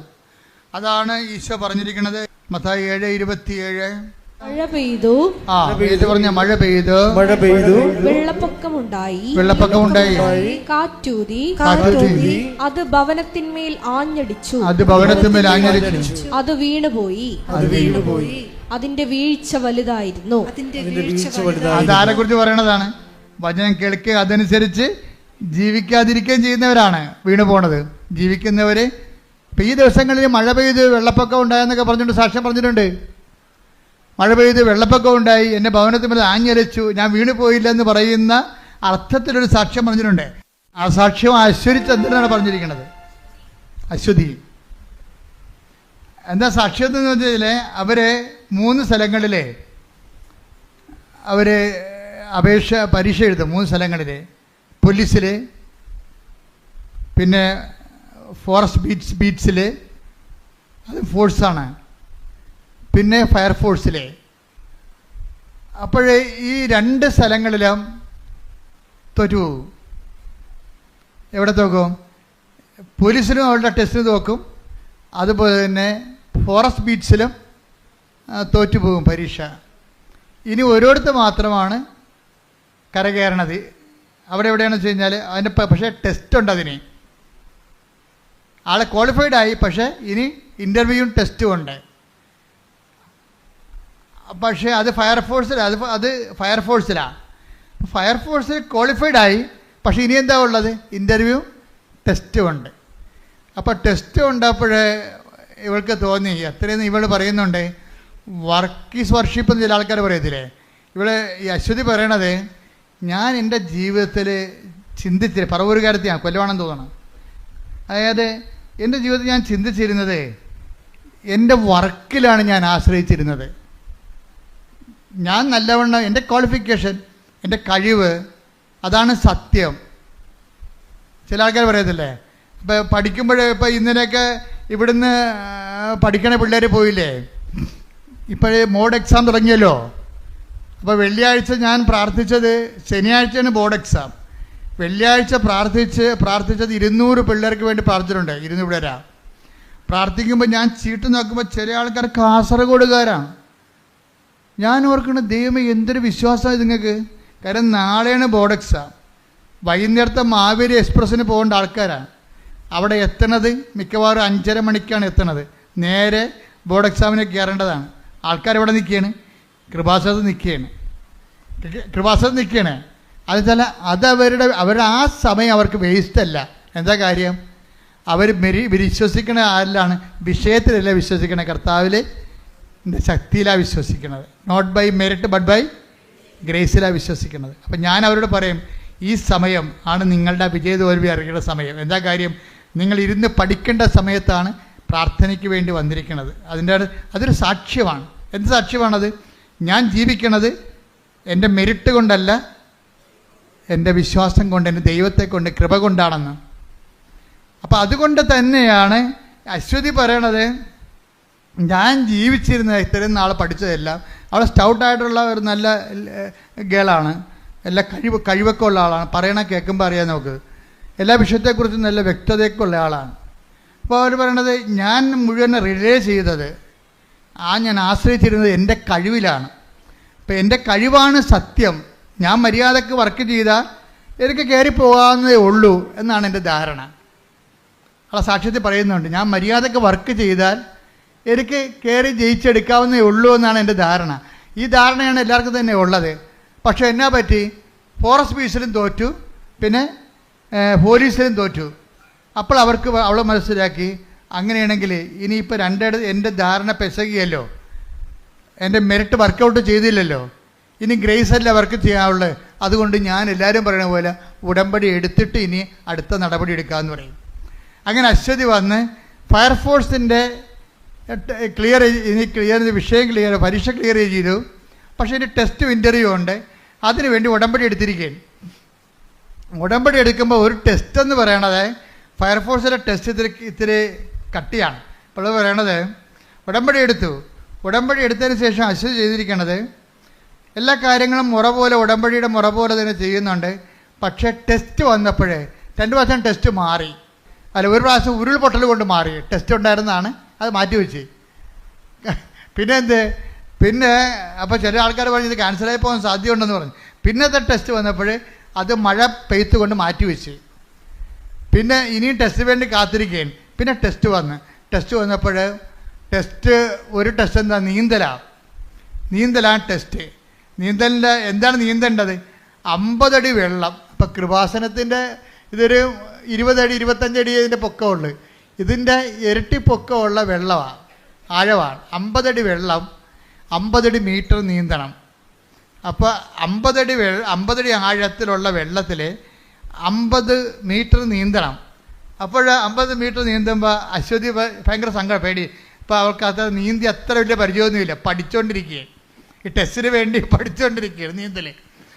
അപ്പോൾ ഈ 50 അടി നല്ല ആഴമല്ലേ, അപ്പോൾ എങ്ങനെ മുങ്ങിപ്പോയാൽ ചത്തത് തന്നെ, താഴെയല്ലേ പൊങ്ങത്തുള്ളൂ, പിന്നെ കിട്ടത്തില്ലല്ലോ ആളാ, 50 അടിയില്ലേ.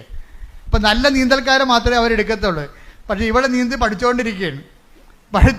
ഈ ആദ്യമായിട്ടൊക്കെ നീന്തി കഴിഞ്ഞുള്ള അവസ്ഥ എന്തായിരിക്കും?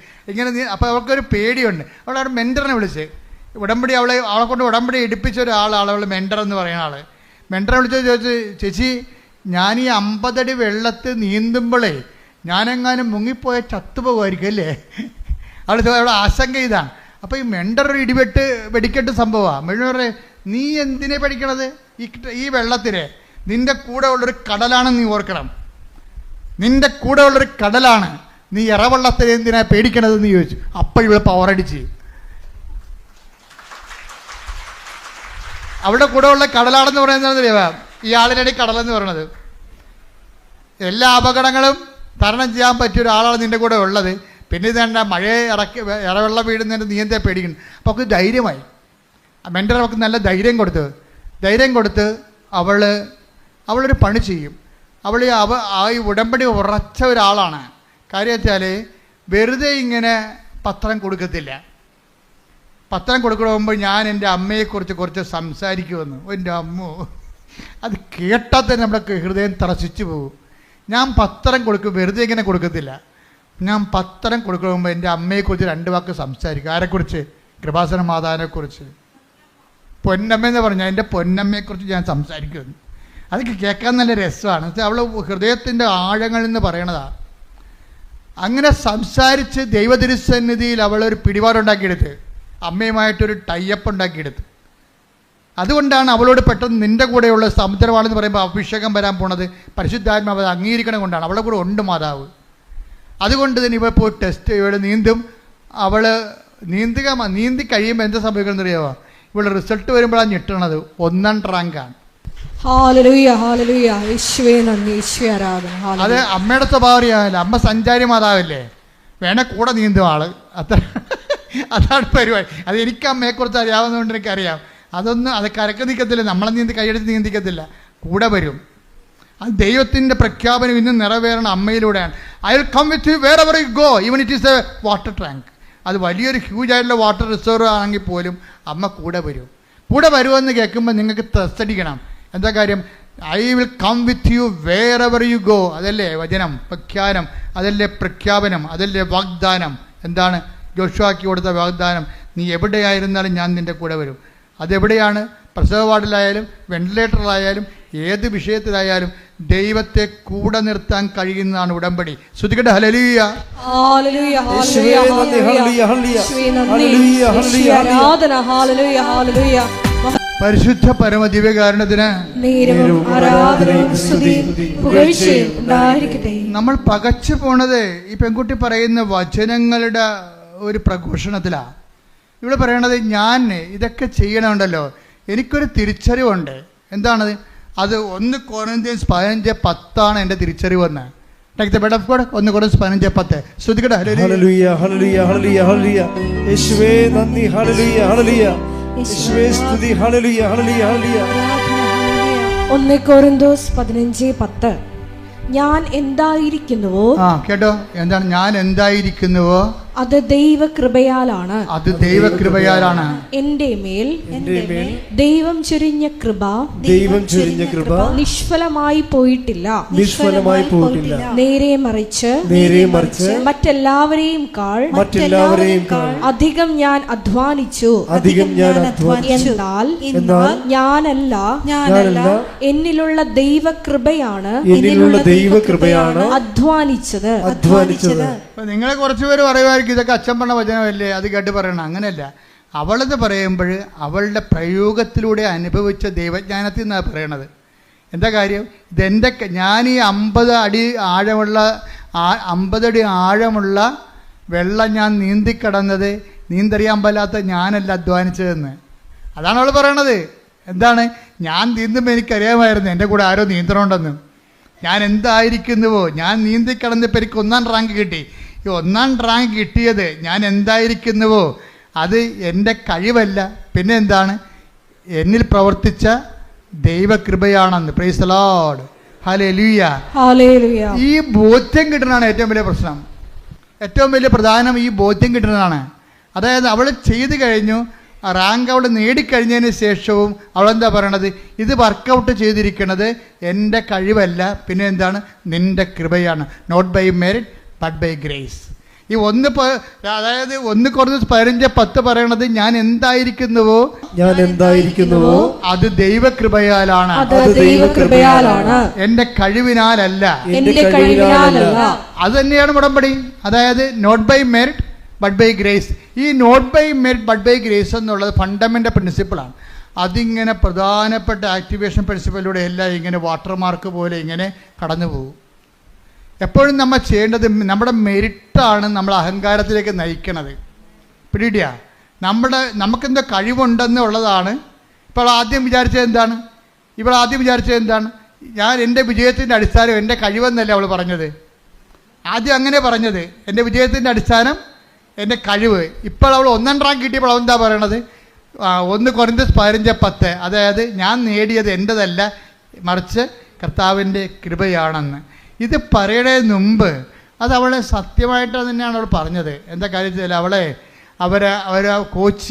നീന്തൽ കോച്ച് ചെയ്ത സെൻറ്ററുകാർ അവരെ വിളിച്ചു, അവളെ അനുമോദിക്കാൻ വേണ്ടി വിളിച്ചു. നീന്തൽ കോച്ച് ചെയ്തില്ല. ഇപ്പം സായി സ്കൂളൊക്കെ ഉണ്ടല്ലോ, അതുപോലെയൊക്കെ നീന്തൽ കോച്ചിൻ്റെ സ്കൂളുകാർ അവിടെ സ്കൂളിൽ കിട്ടിയ ഒരു വിജയം കൂടിയാണല്ലോ ഇത്. അതുകൊണ്ട് അവിടുത്തെ അനുമോദനത്തിന് വിളിച്ചു. ഫസ്റ്റ് റാങ്കുകാരിയില്ല അവിടുത്തെ ഫയർഫോഴ്സിലാണ്. പക്ഷെ അവിടെ ചെന്ന് അവൾ എന്താ പറയണമെന്നറിയാമോ? ഗുരുഭൂതന്മാരുണ്ട്, എനിക്ക് ഇവിടെ ഇരിപ്പുണ്ട്, എന്നെ പഠിപ്പിച്ചവർ, കഷ്ടപ്പെട്ട് പഠിപ്പിച്ചവർ, അതെല്ലാം ശരിയാണ്. എനിക്കവരോട് നന്ദിയുണ്ട്. എൻ്റെ സതീർത്ഥ്യരുണ്ട്, എന്നെ പ്രോത്സാഹിപ്പിച്ചവർ, എനിക്കവിടെ നന്ദിയുണ്ട്. പക്ഷേ എനിക്ക് ഏറ്റവും കൂടുതൽ നന്ദിയുള്ളത് കൃപാസനം മാതാവിനോടാണെന്ന്.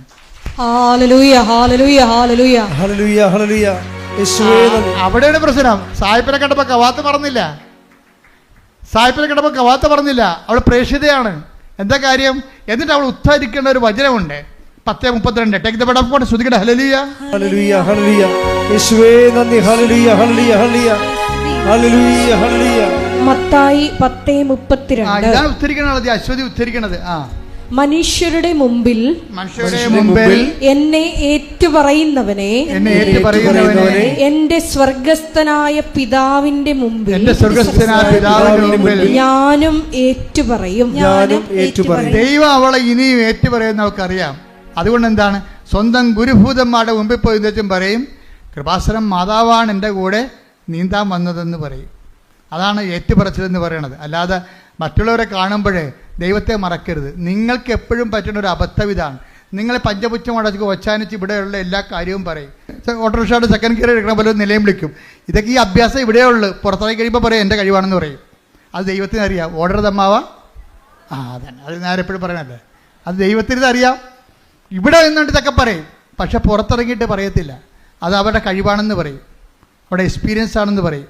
പിന്നെ എനിക്ക് ഇന്ന ആളെന്നെ വിളിച്ച് പറഞ്ഞിട്ടാണെന്ന് പറയും. ഇന്ന ആൾ വീട്ടിൽ നിന്ന് കൊണ്ടുവന്ന് 5 ലക്ഷം രൂപ കൊടുത്തിട്ടാണെന്ന് പറയും. ദൈവം ഞൊട്ടും. മനസ്സിലായ? എപ്പോഴും നമ്മൾ ചെയ്യേണ്ടത്, ചെയ്യുമ്പോൾ ദൈവത്തിനാണ് മുൻതൂക്കം എന്നറിയണം.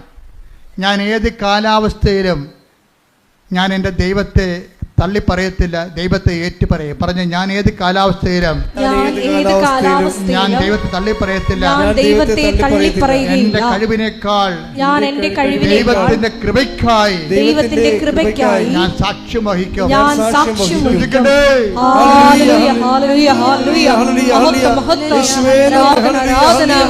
ശുദ്ധ പരമ ദിവ്യകാരുണ്യത്തിന് കർത്താവിന്റെ ജീവിതം ഇളകുന്ന കാലം ഉണ്ടായിരുന്നു. കർത്താവിൻ്റെ ജീവിതമേ കാൽച്ചുവട്ടിലെ മണ്ണ് ഊർന്നു പോവുകയും കർത്താവിനെ നിലത്തെറ്റുകയും പിടിക്കാൻ ഒരിടമില്ലാതെ ഇങ്ങനെ ഇളകുന്ന സമയമുണ്ടായിരുന്നു.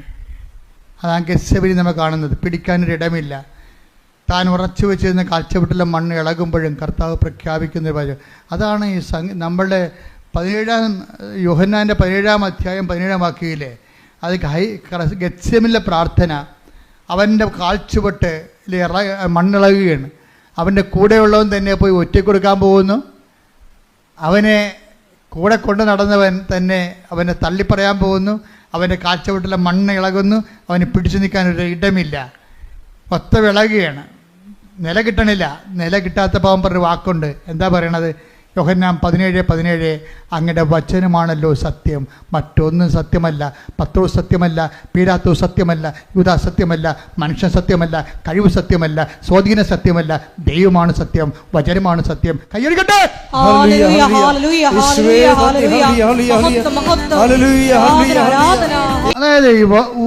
അതായത് കർത്താവിന്റെ 17 വായിച്ച യോഹന്നാൻ 17:17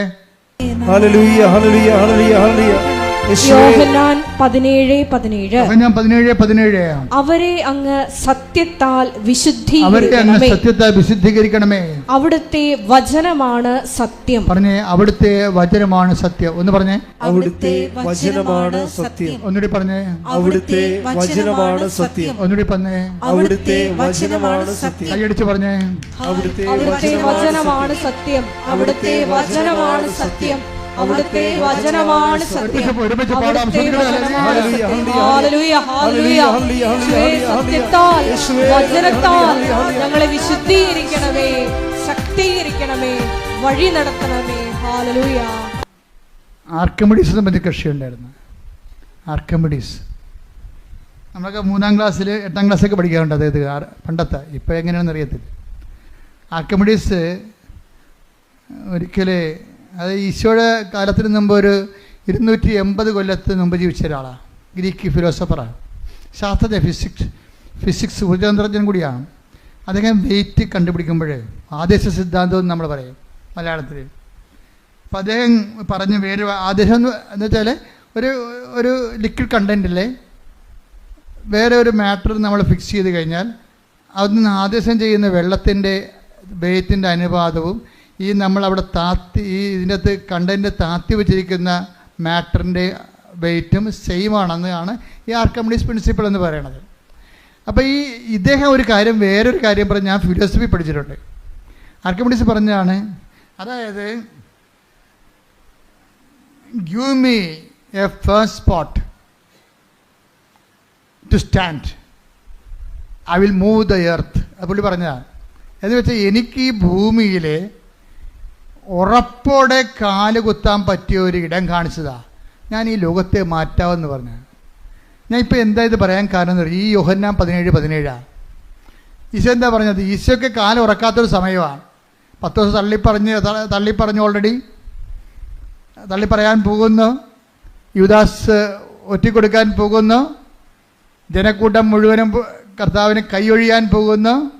പിതാവ് വരെ കുരിശിൽ കൈയൊഴിയാൻ പോകുന്നു. ഒരു പിടുത്തം കിട്ടണില്ല. ഈ ഒരു പിടുത്തവും ജീവിതത്തിൽ കിട്ടാൻ നിൽക്കുമ്പോൾ പറയുന്ന വാക്കാണ് 17:17. എന്താണ്? എല്ലാം മിഥ്യയാണ്, അങ്ങയുടെ വചനമാണ് സത്യം. എനിക്ക് ഉറപ്പിച്ച് കാലുറച്ച് നിൽക്കാൻ, എൻ്റെ ജീവിതത്തിൽ എനിക്ക് പിടിവിട്ടു പോകുമ്പോഴേ പിടിക്കാനുള്ള ഉറച്ചു നിൽക്കാനുള്ള ഇടമാണ് യോഹന്നാൻ 17:17 അങ്ങയുടെ വചനമാണ് സത്യമെന്ന്. അതുകൊണ്ടാണ് ഉടമ്പടി വരുമ്പോൾ എന്താ നമ്മൾ ചെയ്യണത്?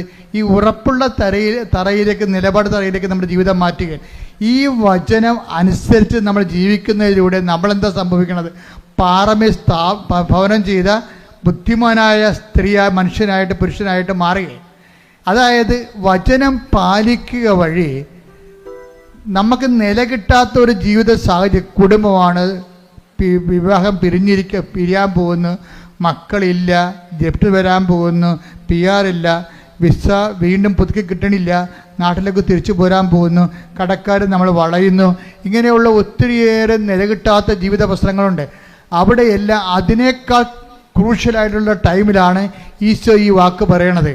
അല്ല, ഈശോ മലമുകളിൽ നിന്നുകൊണ്ട് അവസാനത്തെ ജനക്കൂട്ടം വരുമ്പോൾ ആത്മനാ ദാരിദ്ര്യമുള്ള ഭാഗ്യവാന്മാർ, അവർ ഹൃദയശുദ്ധിയുള്ള ഭാഗ്യവാന്മാർ ദൈവത്തെ കാണും, അങ്ങനെ പറയുന്നൊരു കാലാവസ്ഥ ആംബിയൻസ് അല്ല അവിടെ ഉള്ളത്.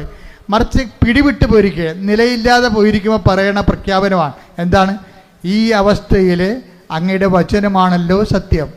ഈ അവസ്ഥയിൽ, അതായത് ജീവിതത്തിൻ്റെ ദുരിത അവസ്ഥകളിൽ, കൈവിട്ടു പോകുന്ന നിലയില്ലാത്ത അവസ്ഥകളിൽ വചനമാണ് നമ്മുടെ മുമ്പിൽ സത്യമായിട്ട് നിൽക്കുന്നത്. അതുകൊണ്ട് തന്നെ ആ വചനം പാലിച്ച് ജീവിക്കുക വഴി നമ്മൾ മത്തായി 7:25 പ്രവേശിക്കുകയാണ്. എന്താണ്? മഴ പെയ്ത് വെള്ളപ്പൊക്കമുണ്ടായി. 7:27 അത് ഭവനത്തിൽ ആഞ്ഞിരച്ചു, അത് വീണില്ല. കാര്യമെന്താണ്? അത് പാറമേ സ്ഥാപിതമായിരുന്നു. ഉടമ്പടി ഉറപ്പിക്കണത് ഇങ്ങനെയാണ്. വചന എന്തെല്ലാം വിഷയങ്ങൾ ചെയ്തത് അങ്ങനെയാണ്, സുമറാണി ചെയ്തത് അതാണ്. എന്താണ്? അവരാ വചനത്തിൽ തന്നെ വേരൂന്നി അതിന് പ്രേഷിതരായി വചന പാദസേവ ചെയ്ത് അതിന് ജീവിതസാക്ഷ്യം നൽകി വചനത്തെ മനുഷ്യരുടെ മുമ്പിൽ ഏറ്റുപറഞ്ഞ് അത് എല്ലാ കാലഘട്ടങ്ങളിലും പ്രാർത്ഥന, പ്രയോഗം, പ്രഖ്യാപനങ്ങളിലൂടെ ഉടമ്പടി അങ്ങനെ ജീവിച്ചവരാണ് അശ്വതിയും അതുപോലെ തന്നെ സുമറാണിയും. അവർക്ക് നമുക്ക് മുമ്പിൽ വരുന്ന സാക്ഷ്യങ്ങൾ ഇതുപോലെ ഉടമ്പടി ജീവിച്ചവരുടെ സാക്ഷ്യമാണ്. ഉടമ്പടി എന്തിനാണെന്ന് ചോദിച്ചാൽ സുമറാണി പറയും, ഉടമ്പടി എന്തെങ്കിലും കാര്യങ്ങൾ നടക്കുക എന്നതിനേക്കാൾ ഉടമ്പടി ജീവിക്കാനുള്ളതാണ്. എന്താണ് അശ്വതി എന്താ പറയണത്?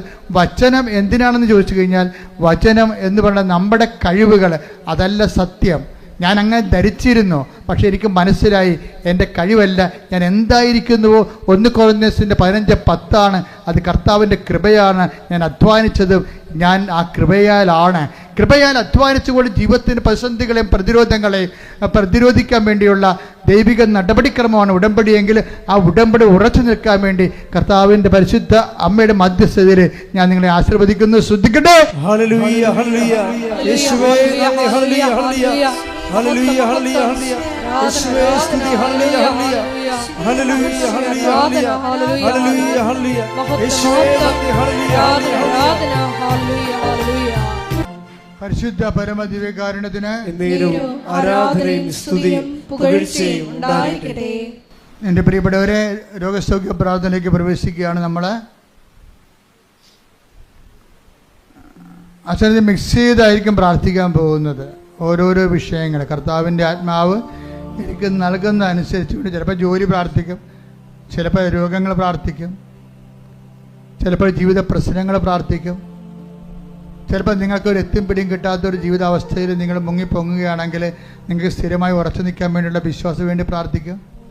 അങ്ങനെ വ്യത്യസ്തമായ മേഖലകളിലേക്ക് ദൈവം ഈ സമയത്ത് നമ്മളെ ദൈവം ഇവിടം വരെ കൊണ്ടുവന്നിട്ടുണ്ടെങ്കിൽ അത് ദൈവമാണ് കൊണ്ടുവന്നതെന്ന് നമുക്കൊരു ബോധം ഉണ്ടാകണം. നിങ്ങൾ തനിയെ വന്നാണെന്ന് വിചാരിക്കരുത്. വീഡിയോ തനിയെ വരാൻ പറ്റിയൊരവസ്ഥ അല്ല ഇത്. വളരെ മോശപ്പിടിച്ചൊരു അവസ്ഥയിൽ നിങ്ങൾ വരുമ്പോൾ തനിയെ വന്നതല്ല. ദൈവം നിങ്ങളെ തളർന്നെങ്കിലും എടുത്തുകൊണ്ട് വന്നതാണ്. കൈയടിക്കട്ടെ, ശ്രദ്ധിക്കട്ടെ.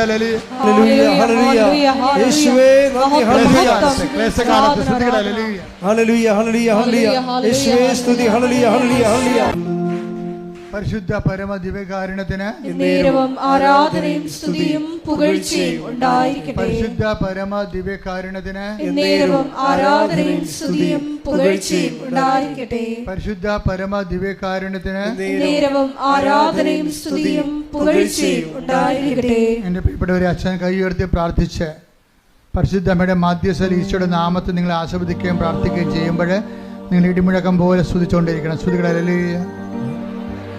ഹല്ലേലൂയ, ഹല്ലേലൂയ, ഹല്ലേലൂയ, ഹല്ലേലൂയ.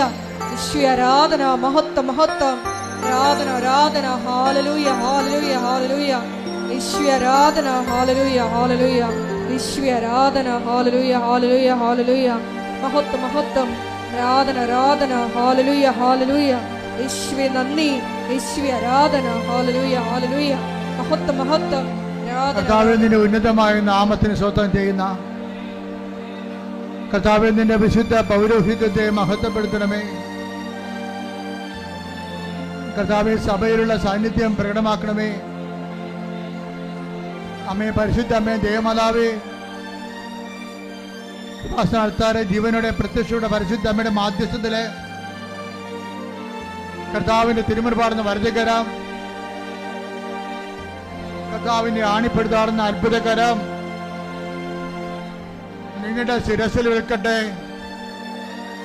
കർത്താവിന്റെ തിരുമുൻപാടുന്ന വലതുകരം നിങ്ങളുടെ ശിരസിൽ വെക്കട്ടെ. ഓൺലൈനിലുള്ളവർ പ്രാർത്ഥിക്കുക. കർത്താവിനെ ആണിപ്പെടുത്താറുന്ന അത്ഭുതകരം നിങ്ങളുടെ ശിരസിൽ പതിക്കട്ടെ. കർത്താവേ, കർത്താവേ, ഞങ്ങൾക്ക് വേണ്ടി ക്രൂശിക്കപ്പെട്ടവരെ, ഞങ്ങൾക്ക് വേണ്ടി തിരുവിലാവിൽ മുറിവേറ്റവരെ, ഞങ്ങൾക്ക് വേണ്ടി മക്കളുടെ ചൂടിയവരെ, നിന്റെ വിശുദ്ധമായ രക്തം മഴ പോലെ പെയ്യട്ടെ. ഈശോ, ഈശോ, നിന്റെ വിശുദ്ധമായ രക്തം മഴ പോലെ പെയ്യട്ടെ. ഈശോ, നിന്റെ വിശുദ്ധമായ രക്തം മഴ പോലെ പെയ്യട്ടെ. സന്ധി ബന്ധങ്ങളില് കർത്താവിന്റെ രക്തം പടരട്ടെ. സന്ധി ബന്ധങ്ങളില് കർത്താവിന്റെ രക്തം പടരട്ടെ. മാംസപേശികളില് കർത്താവിന്റെ രക്തം പടരട്ടെ. രക്തകോശങ്ങളില് കർത്താവിന്റെ രക്തം പടരട്ടെ. സിസ്റ്റുകള്, ബ്ലോക്കുകള്, എപ്പിlepsy രോഗങ്ങള്, ഫിസ്റ്റുല രോഗങ്ങള്, PCOD രോഗങ്ങള്, ഉദര രോഗങ്ങള്, ക്യാൻസർ രോഗങ്ങള്, മെനിഞ്ചൈറ്റിസ് രോഗങ്ങള്, സ്പോണ്ടിലോസിസ് രോഗങ്ങള്, ശ്വാസകോശ രോഗങ്ങള്, കിഡ്നി രോഗങ്ങള്, പാൻക്രിയാസ് രോഗങ്ങള്, അടിവയൽ രോഗങ്ങള്, ഗർഭാശയ രോഗങ്ങള്, മൂത്രാശയ രോഗങ്ങള്, വാതരോഗങ്ങള്, അതുമുതല് ഉച്ചമുതല് ഉള്ളങ്കാൽ വരെ കർത്താവിന്റെ രക്തം പടരട്ടെ. അടുപ്പുള്ള പോലെ വൈദാക്കാലം പോലെ ദൈവികമായ ശക്തി നിങ്ങളെ കൊഴുകട്ടെ.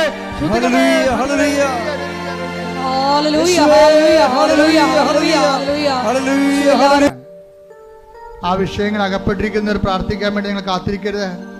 ഇത് സമൂഹത്തിന്റെ ആവശ്യമാണ്.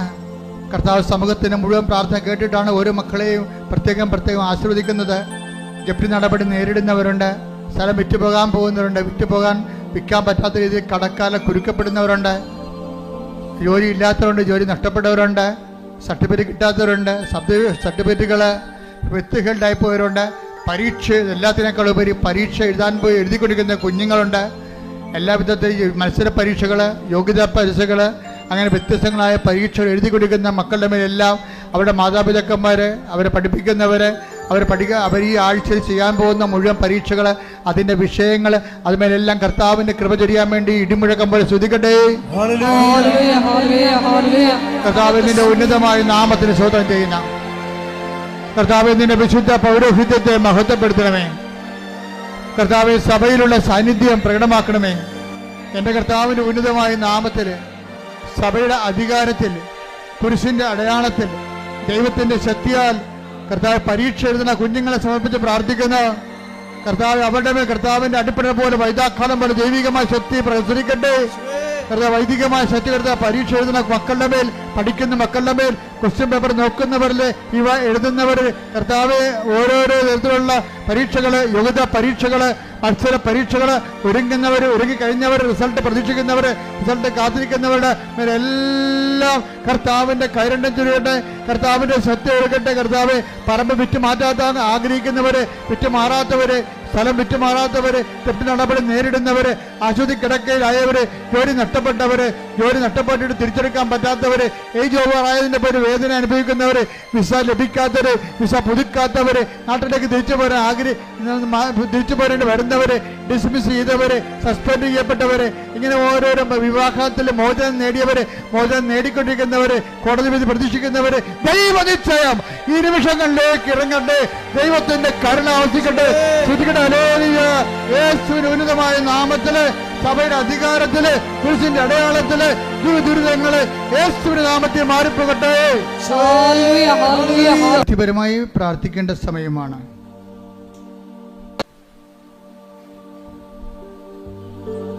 ഒരിക്കൽ കൂടി മരിയൻ ഉടമ്പടിയിൽ സമർപ്പിച്ചിരിക്കുന്ന എല്ലാ വിഷയങ്ങളും ദൈവമാതാവിൻ്റെ മധ്യസ്ഥതയിൽ, ദിവ്യകാരുണ്യ സന്നിധിയിൽ നമുക്ക് സമർപ്പിച്ച് പ്രാർത്ഥിക്കാം. മത്തായിയുടെ സുവിശേഷം 7:24 തിരുവചനം അനുസരിച്ചുകൊണ്ട്, എൻ്റെ ഈ വചനം ശ്രവിക്കുകയും അതനുസരിച്ച് പ്രവർത്തിക്കുകയും ചെയ്യുന്നവൻ പാറമേൽ തൻ്റെ ഭവനം പണി ചെയ്ത വിവേകമതിയായ വ്യക്തിക്ക് തുല്യനാണെന്ന് വചനത്തിലൂടെ നീ ഞങ്ങളോട് സംസാരിക്കുകയായിരുന്നു. ഈശോയെ, നീ വീണ്ടും വചനത്തിലൂടെ പറഞ്ഞു, ഒന്നും സത്യമല്ല, നിന്റെ വചനം മാത്രമാണ്, നീ മാത്രമാണ് സത്യമെന്ന്. വചനത്താൽ, സത്യത്താൽ ഞങ്ങളെ വിശുദ്ധീകരിക്കണമേ എന്ന്. ഈശോയെ, അശ്വതി എന്ന മകളുടെ സാക്ഷ്യത്തിലൂടെ നീ ഞങ്ങളോട് വീണ്ടും സംസാരിച്ചു. കൃപയാണ് എല്ലാറ്റിൻ്റെയും അടിസ്ഥാനം. കൃപയാണ് നമ്മൾക്ക് വേണ്ടി അധ്വാനിക്കുന്നത്. ഈശോയെ, ഞങ്ങളുടെ ജീവിത നിലപാടുകളിലൂടെ, വിശുദ്ധിയുള്ള ജീവിത നിലപാടുകളിലൂടെ, സമീപനങ്ങളിലൂടെ മനുഷ്യരുടെ മുമ്പിൽ മത്തായി 10:32 തിരുവചനം അനുസരിച്ച് നിന്നെ ഏറ്റുപറഞ്ഞുകൊണ്ട് കൃപ ആർജിക്കുവാൻ ഈ ആരാധനയിലൂടെ ഞങ്ങളെ അഭിഷേകം ചെയ്യണമേ. ഏറെ പ്രത്യേകമായി ഈശോയെ, ഞങ്ങൾക്ക് വേണ്ടി രാവും പകലും കണ്ണുനീരോടുകൂടി പ്രാർത്ഥിച്ച് ദൈവജനത്തിൻ്റെ, ഏറെ പ്രത്യേകമായി ഉടമ്പടി എടുത്തിരിക്കുന്ന ഞങ്ങളുടെ ഓരോരുത്തരുടെയും നിയോഗങ്ങൾ ദൈവമാതാവിൻ്റെ മധ്യസ്ഥതയിൽ ഈശോയുടെ സന്നിധിയിൽ സമർപ്പിക്കുന്ന ഞങ്ങളുടെ സ്ഥാപക ഡയറക്ടറായ ബഹുമാനപ്പെട്ട വി.പി. ജോസഫ് അച്ഛൻ്റെ എല്ലാ നിയോഗങ്ങളെയും ഈ അൾത്താറിൽ സമർപ്പിക്കുന്നു. ഒപ്പം തന്നെ അച്ഛൻ്റെ കഴിഞ്ഞുപോയ വിവിധ ഭൂഖണ്ഡങ്ങളിൽ നടത്തിയിട്ടുള്ള എല്ലാ ഉടമ്പടി ധ്യാനങ്ങളെയും, മറ്റ് കൺവെൻഷനുകളെയും, വരാൻ പോകുന്ന എല്ലാ ശുശ്രൂഷകളെയും ഈശോയെ അതിൻ്റെ എല്ലാ ക്രമീകരണത്തിനും അഭിഷേകത്തിനുമായി പ്രാർത്ഥിച്ചുകൊണ്ട് ഒരിക്കൽ കൂടി നമ്മുടെ വ്യക്തിപരമായ നിയോഗങ്ങളെ ഈ അൾത്താരയിൽ സമർപ്പിച്ചുകൊണ്ട്, അച്ഛൻ്റെ ആരോഗ്യത്തെ സമർപ്പിച്ചുകൊണ്ട് നമുക്ക് ശിരസ്സ് നമിച്ച് ദിവ്യകാരുണ്യനാഥൻ്റെ ആശീർവാദം സ്വീകരിക്കാം. പരിശുദ്ധ പരമമാ ദിവ്യകാരുണ്യമേ, എന്നുമെന്നും അങ്ങേക്കാരാധന. പരിശുദ്ധ പരമമാ ദിവ്യകാരുണ്യമേ, എന്നുമെന്നും അങ്ങേക്കാരാധന. പരിശുദ്ധ പരമമാ ദിവ്യ